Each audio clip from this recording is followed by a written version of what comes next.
Hey, welcome to Rambo Racing.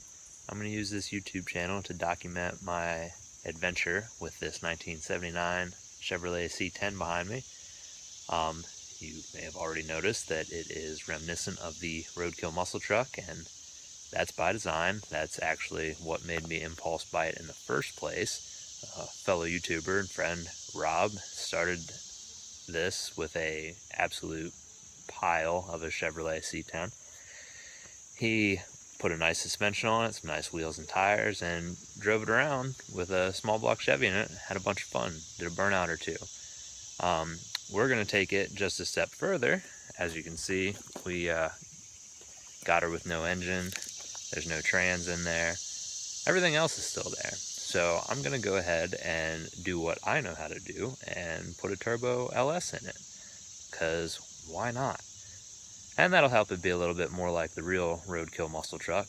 Just, we're going to take it a step further here. So anyway, I've already done a really poor job on documenting my adventure with this, like I said I would to him. So I'm going to get you caught up here today and explain what I've done since I bought this thing.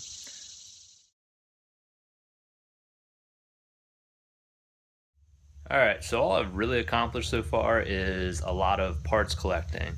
And it would have been cool to document me doing that, because I went ahead and pulled all of this stuff myself out of a 2500 HD.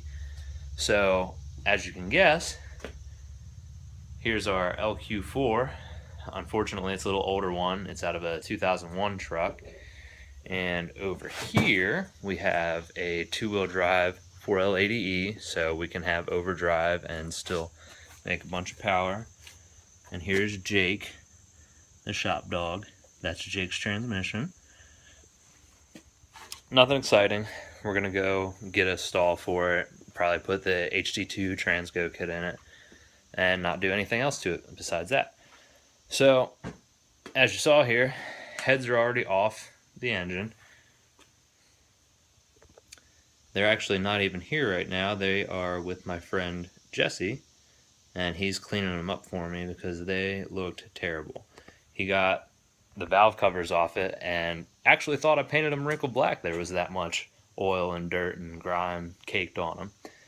So my plans for this thing are to throw in the Brian Tooley Racing cam over here, the Stage 2 turbo cam. I have a set of lifters out of my LS1 that just look a little bit healthier than it, and we're going to throw it together as cheaply as possible. It's going to be stock 317 heads, stock bottom end, cam only, some BTR 60/60 lift springs, and stock intake manifold. I mean, this is going to be pretty much as stock as it gets, and I'm going to shoot for 500 tire through the auto. Should be completely doable. And I'm going to show you why it's going to be a cakewalk next. So this literally unnecessarily big guy here is the VS Racing Billet S480. And this is completely overkill for what I'm trying to do here. But it's going to let me build everything and build it once, and I can turn it up later when I get some rods and pistons for that LQ4. So, take a good look at this thing. She's some eye candy. It's going to look really impressive under the hood of our C10. But other than looking impressive, that's about all it's going to be good for, because, like I said, goal is still only 500 tire. I'm going to try and do it on stock decapped injectors and basically follow everything out of the Sloppy Mechanics Handbook. Alright, I set that ungodly heavy turbo down for a second, and I might as well take a quick moment to tell you about the car I'm sitting on. This is my 99 Z28 Camaro T56 car, stock bottom end, LS1. And again, I like these big Borgs. This is actually a real Borg, S475, nothing special. 132 AR, 317 heads. There's a whole video about this guy, but it did make 720, so kind of cool. but we'll get back to C10 stuff here. Alright, so I think I've got you pretty well caught up on what my plan is and what I've been able to get done so far.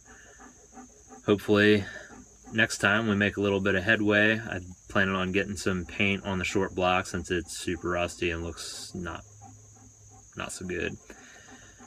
I also think I'll probably be lapping the valves and putting those new valve springs in my cylinder heads. My friend Jesse that's cleaning them said that they won't even hold the solvent that he's cleaning them with, so if they don't hold that, they're not going to do very well for compression.